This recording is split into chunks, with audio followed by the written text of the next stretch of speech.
Pumasok ka sa loob! Ha? Anong ginagawa mo sa labas? Gabi-gabi na ha? Ba't hindi ka nag-aaral? Ha? Tapos na po kanina pa po. Berto, ano ba yan? Itong anak mo eh! Gabi-gabi na nasa labas pa rin. At ikaw naman, nanay, bakit pinapayagan mo siya maglakwa sa ganitong oras ng gabi, ha? Berto, nagpaalam siya sa akin. Tsaka pwede ba ikaw tong magtiro? Lasing ka na naman, lagi ka na lang lasing. Ano sinabi mo, ha? Ang sa akin lang naman, medyo napapadalas na yung pag-inom mo. Sa'yo natututo yung mga anak natin. Kung matino ka, hindi lalaking batugan yung mga yan! Berto, nasasaktan ako! Hindi ako nagtatrabaho araw-araw para bastusin ako sa sarili kong pamamahay. Ikaw ano, ha?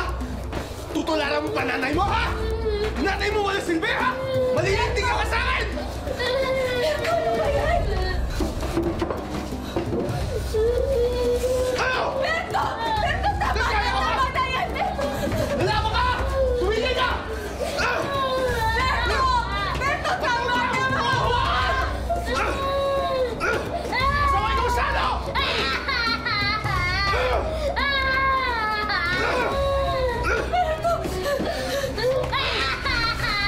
Sige! Tuloy mo! Magkakamatayan tayo!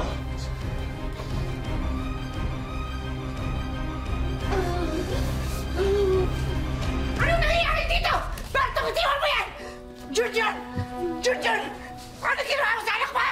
Joanna! Dali natin sa ospital! Junior!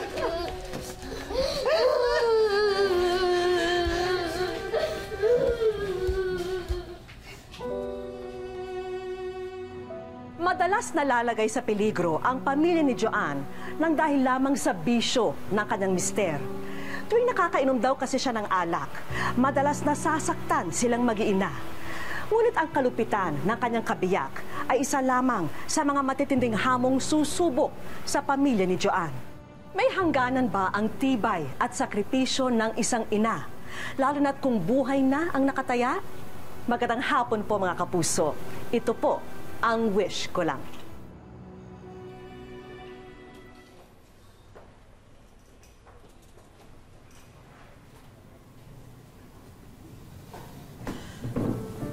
Ang kapal na mukha mong magpakita dito? Ano? Nahimasmasan ka na? Tignan mo ginawa mo sa mag-ina mo. Nay, nakainom lang po. Nakainom? Gawain mo yun na mabuting asawa? Halos mapatay mo mag-ina mo? Nay, pwede ho ba kami nalang ni Joanna mag-usap? Anong away mag-asawa? Tignan mo anak mo! Tignan mo! Minsan mo pang sakta ng anak ko. Ako na magpapakulong sa'yo.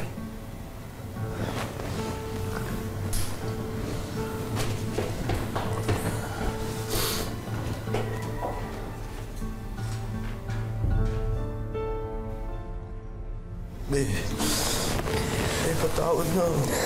Nakainom lang.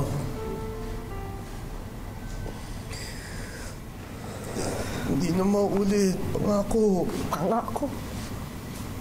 Ganyan ka naman parate. Lagi ka na lang nangangako. Hindi na ako iinom. Patawad na. Patawad? Huwag kang humingi ng tawad sa akin. Humingi ka ng tawad dyan sa anak mo.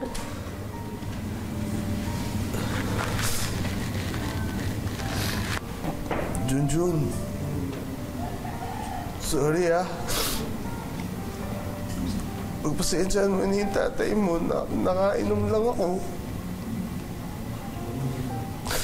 Ikaw naman kasi, gabing-gabi na, nasa labas ka pa. Gusto ko lang naman yung nag-aaral ka mabuti para makapagtapos ka eh.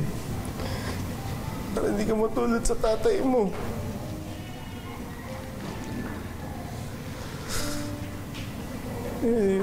Tawad na.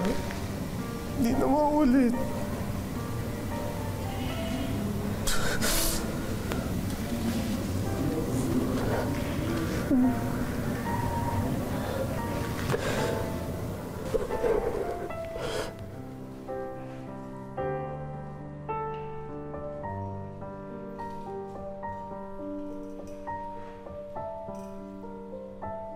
Tagal eh. Signe. Itong pulutan nyo? Oo. Ano ba rin parang Berto? Brad, tagal natin di nagkakainuman. Tara, siya tayo. Sige lang mga pare. Oo, papagood shot ako kay Mrs. eh. Alam niyo naman. Ayun na lang. Sige, mauna na ako ah. Si Saya pala't si pare, oh. Tagay tayo. Sige na, Panberto. Sige na pare, siya lang. Tagal na natin di nagkainuman eh. Bihirahan tayo magharap-harap. Minsan lang yan, oh. Saglit lang yan. Sila tayo magkaharap-harap eh. Puritong pa. Oo, isang shot lang pare.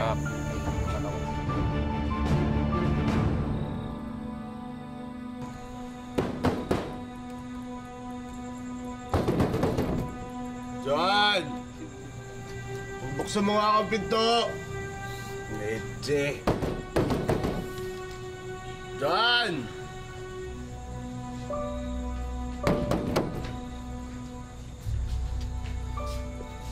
John, kung di mo buksan to, sisirain ko to! Ano ba naman yan, Berto? Lasing ka na naman. Akala ko ba nagbago ka na? Kung di mo buksan tong pintuan to, mas lalo kang malilintik sa akin. Sige! Sige, subukan mo. Talagang ilalayo ko yung mga anak natin sa'yo. Ano, ha? Huwag na huwag mong ilalayo yung mga anak ko sa akin, ha? Kundi, makakamatayan tayo! Buksan mo to! Mga bata, gising mo na kayo. John!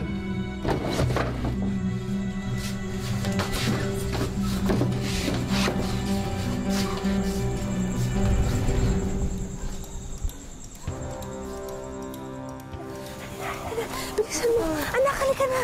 Anak, halika na. Bilisan niyo na. Dahan-dahan lang. Halika na. Bilisan niyo na. Bilisan niyo na. Ah! Bakit? Nakapatok nga ng bubog. Dahan-dahan na lang, anak. Halika, sunod lang kayo kay kuya. Halika na.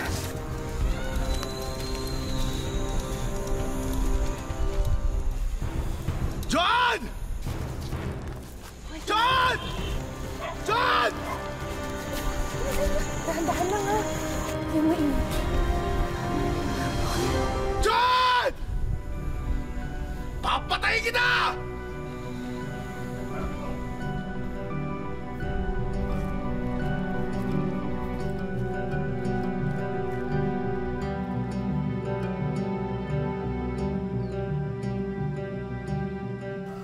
Hindi! Dapat marinig nila. Kailangan nilang malaman kung gaano kademonyo yung tatay nila. Nay, nang ako naman na siya na magbabago na siya. Nagbago ba siya? Ano? Kinakausap kita. Nagbago ba? Joanne, yung asawa mo, habang buhay na yan na magiging lasinggero.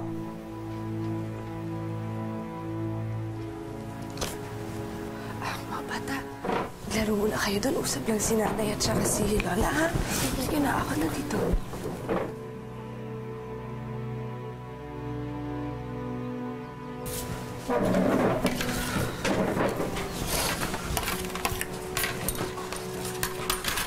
Anak,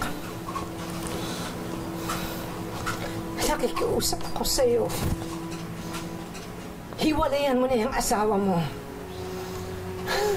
Alam mo, natatakot ako, Diyos ko. Baka isang araw, may mas mangyari sa inyong mag-iina.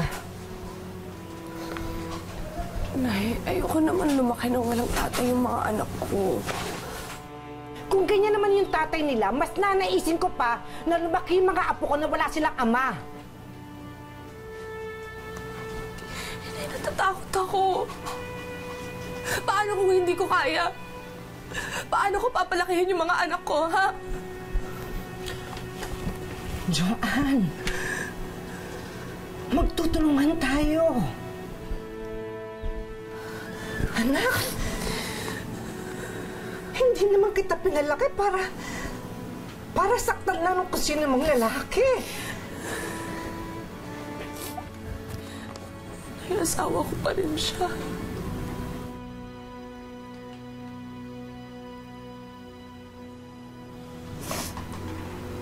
Magandang hapon, ho. Pwede ko bang makausap si Joanne?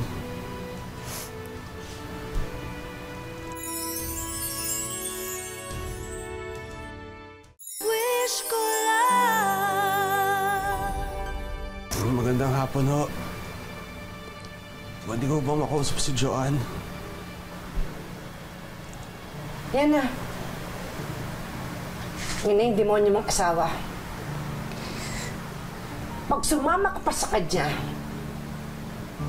ikaw nang may problema sa utak. Let's go, Joanne.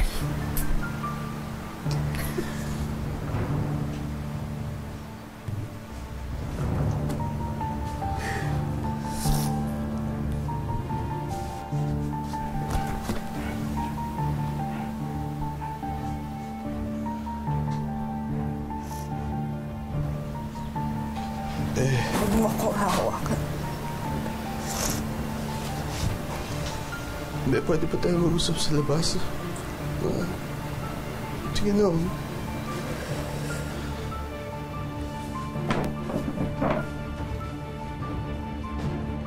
Berto, hindi ko na kaya yung ginagawa mo eh. Dahil dyan sa pag-iinom mo, kami ng mga anak mo yung napipiligro. Tawad na, be. May nakaaway lang naman kasi ako ng araw na eh. Kaya ako nang patagay eh.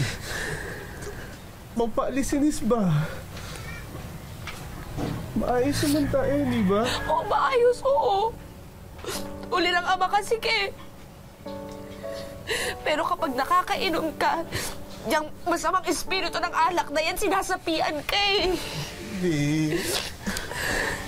hindi ko alam yung ginagawa ko. Alam mo yun. Ayun na nga. Hindi mo alam kung anong ginagawa mo. Hindi mo ba nakikita na sinasaktan mo kami? Hindi mo ba nakikita na ako sinasaktan mo ako, Berto? Ha? Dahil dyan sa ginagawa mo, sinisira mo yung buong pamilya natin. Pangako. Pangako. Ayan ka na naman sa mga pangako mo. Ilang beses na yan. May patawarin mo ako. Ngayon totoo na. Ngayon susubukan ko. Susubukan, Berto. Gawin mo. Gagawin ko. Pangako. Gagawin ko. Hindi na ako iinom ulit. Hindi ko kaya mawala kayo sa akin. Hindi ko kakayanin yun. Kailangan ko kayo. Mahal na mahal ko kayo. Huwag ka alis.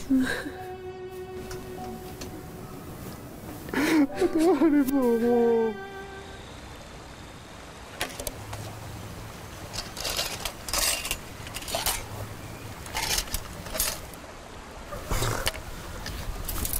Anong pakulo na naman to, ha? Pinaghandaan lang naman kita ng tanghalian, oh. Ang sweet naman ng misis ko. Eh, syempre, alam kong gutom ka na. Oh, kumain ka na, ito. Oh, sweet naman talaga. Salamat. Ano ba yan? Ang bago-bago mo na naman. Pawis na pawis ka. O, sige na. Mabuti na yun amoy pawis, no? Basta hindi amoy alak. Tinutupad ko yung pangako ko, ah. Alam mo, sana nga magtuloy-tuloy na yan, eh. Ikaw naman. Lahat may pag-asa magbago. Siya nga pala, nasan si Junjun? Ah, nasa loob. Nag-aaral na. O, sige na, kumain ka na. Ito, oh. Yeah, may ako na sana. Siyempre, paborito mo. Amin mo, ibang na yan. Gusto mo pa na isa? Bango. Gusto mo? Hindi brown rice.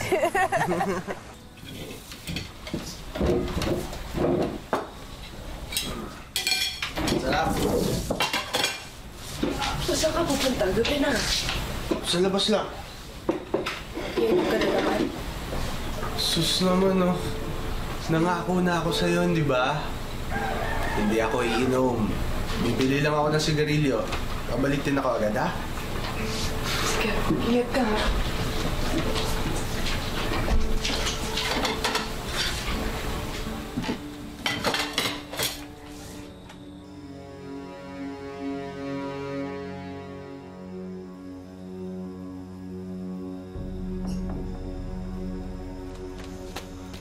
John!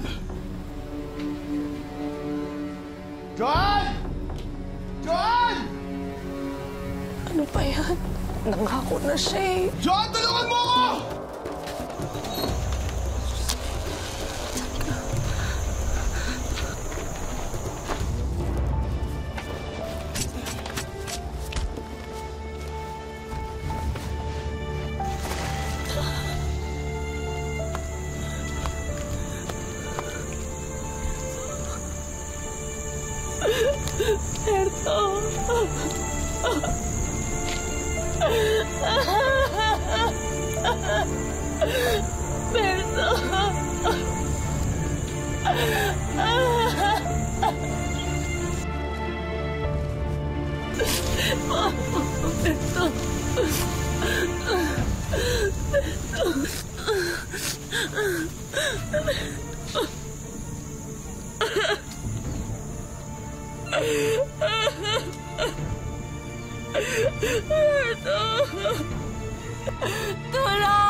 Matapos makarinig ng mga sigaw, natagpuan ni Joan na duguan at nag-aagaw buhay ang kanyang asawa. Ito na nga ang simula ng isa pang matinding kalbaryo na kakaharapin nilang mag-anak.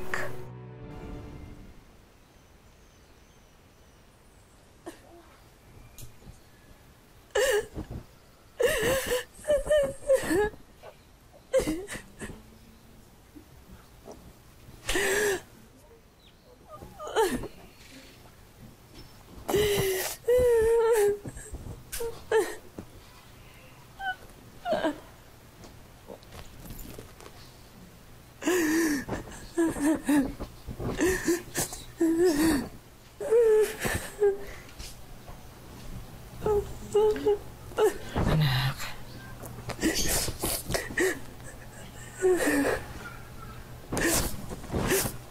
Tay, bakit ganito? Bakit nangyari ito? Kung kailan tahimik na yung buhay namin, bakit naman nangyari ito sa amin?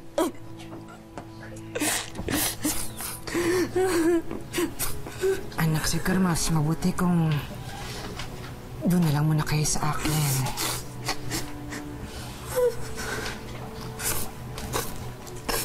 Salamat tayo, pero hindi ko lang maintindihan. Bakit sa amin nangyari ito? Kakayanin mo yan, ha? Kakayanin mo yan. Para sa mga anak mo.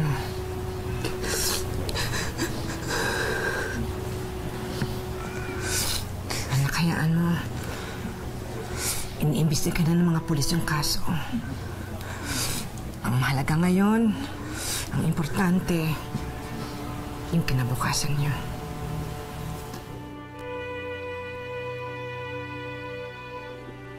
Mare, nakikiramay ako. May nagpabigay nga pala nito, oh. Abulo yata. Tsaka na, oh. Sige, maula na ako. Salamat.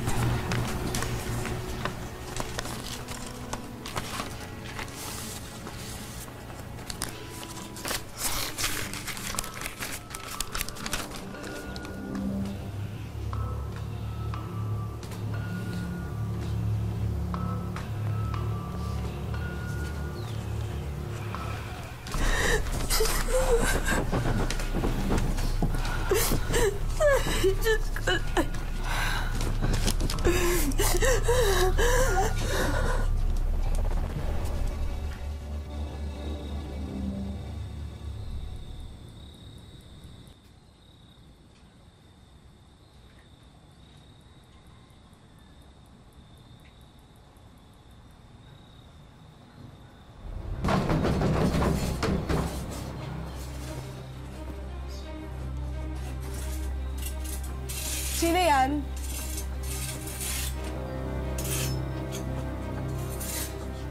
Sino yan?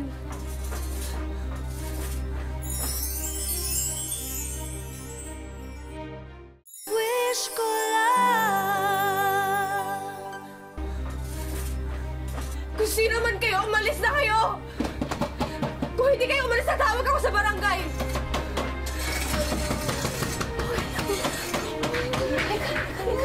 Nandito si nanay. Nandito si nanay. Tulong! Mga kapitbahay, tulong!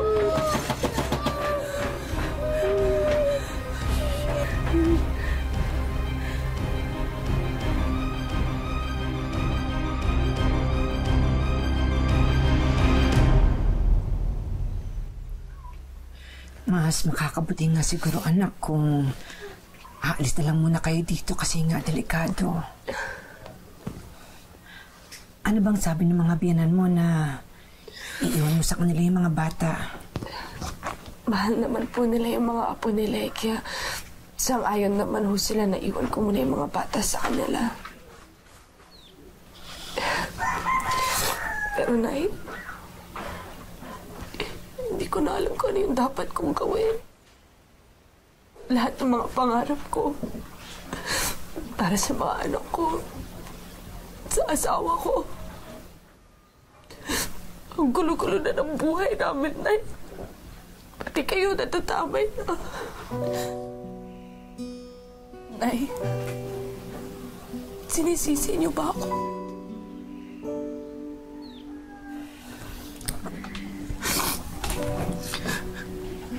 Bakit naman kita sisisihin? Ginawa mo lang kung ano sa tingin mo ang makakabuti para sa pamilya mo.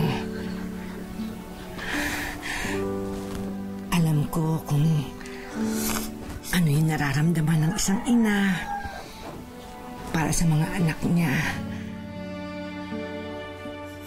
At alam ko rin kung ano yung mga tiniis mo para maging maayos, hindi lang si Berto, kundi ang buong pamilya mo.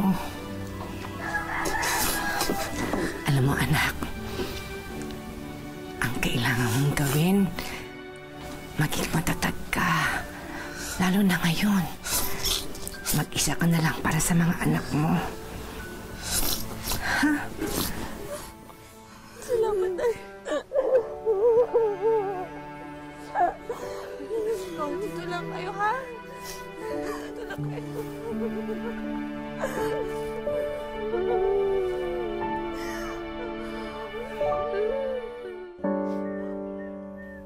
Sa bayan ng Labason sa Zamboanga del Norte, nakatira ang magkakapatid na Junjun, Janjan at Jongjong. Sinadya po naming baguhin ang pangalan ng mga bata at ng kanilang pamilya para na rin sa kanilang kaligtasan. Sa loob ng 4 na taon, ang kanilang Lolo Jose at Lola Silvia ang nag-aruga sa kanila. Akong mga apo, butan na siya kay kuan usahay ka na mga bata gon, mga bulyagon. Luoy kaayo ang mga bata nga walay ginikanan. Kahit hirap sa buhay, ay ginagawa nila ang lahat para sa ikabubuti ng mga apo. Pinupunan lang daw kasi nila ang pangungulila ng mga bata sa magulang. Sabi ni Mama ay babalik siya. Hinihintay namin siya. Mama, balik ka na dito. Mag-isa namang nakikipagsapalaran sa Maynila ang ina ng mga bata na si Joanne. Masakit para sa kanya na malayo sa mga anak. Inisip kong kalagayan nila na dapat sana ako nandyan sa tabi nila. Hindi ko nagawa. Kasi natalo ako sa takot na baka madamay sila. Natapos na ang kontrata ni Joanne sa dating trabaho.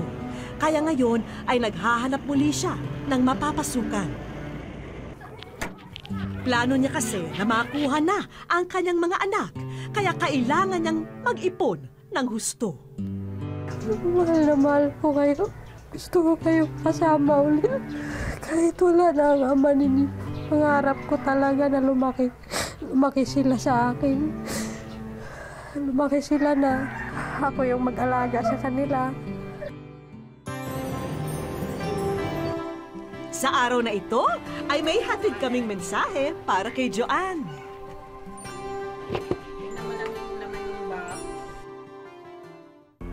mauli na diri sa balay. Gusto ko magpulis para madakpan na ang gapatay ni Papa. Pag-uwi mo, bilhan mo ko ng laruan, makaon, ice cream, nilas. Miss na miss ko na rin sila. Tsaka gusto ko rin silang makita. Gusto ko rin silang mayakap. Kasi matagal ko na rin pinangarap na mangyari yung magkasama kami ulit. Wish ko lang maraming salamat po dahil binigyan niyo po ako ng pag-asa na matupad yung mga pangarap ko para mabuong muli yung pamilya ko na. Sinama namin patungong Zamboanga si Joanne.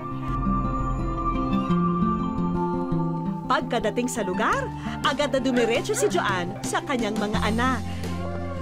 Hello, Jay.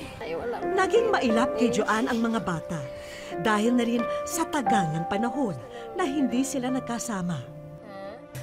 Kuyog mo na ako. Ano ba mama? Hindi na. Ano ba yun? Hindi na nga suri si mama eh. Ayaw na nga ni suri si mama. Hindi na, be. Pero maya-maya lang ay napawi na ang tampo ng mga bata sa kanilang ina. Salamat. Salamat, ma. Sa programa po na tumulong sa akin, maraming salamat po sa inyo kasi nabigyan po ng pagkakataon na makasama ko muli mga anak ko. Isinama namin ang mag-iina sa isang resort para makapag-bonding sila.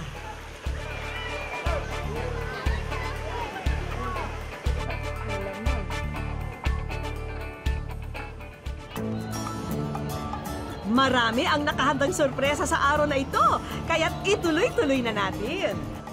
Sa isang theme park naman sila dumayo at habang namamasyal dito ay may mga sumalubong sa kanila.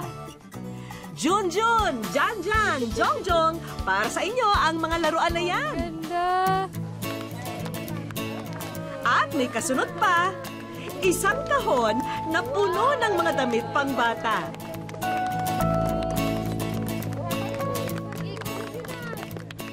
Sobrang saya po. Salamat po. Pwede ka na rin magsimula ng negosyo, Joanne. Sobrang saya ko po talaga. Maraming salamat po. Sa wakas, magkaroon na rin po ako ng pangkabuhayan. Maari mo na rin isabay ang pag-aaral dahil merong scholarship training na para rin sa'yo. Hindi lamang yan, may pahabol pa.